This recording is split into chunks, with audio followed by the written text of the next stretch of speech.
పిల్లన్నా ఇల్లాగైతే ఎల్లాగన్నా story మళ్ళీ రిపీటేనా కోరి దత్తకు మళ్ళీ నువ్వు తానా తందానా పిల్లన్నా ఎట్లా నీకు చెప్పాలన్నా తెలిసి తెల్వక చేస్తావన్నా ఇల్లే దిగి పందిరి వేస్తావు ఏంది హైరానా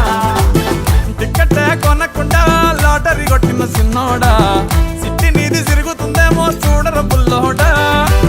మూసుకొని కూసోకుండా గాలం వేసావు పప్పు కడా సొర్ర చాప తగులుకుంది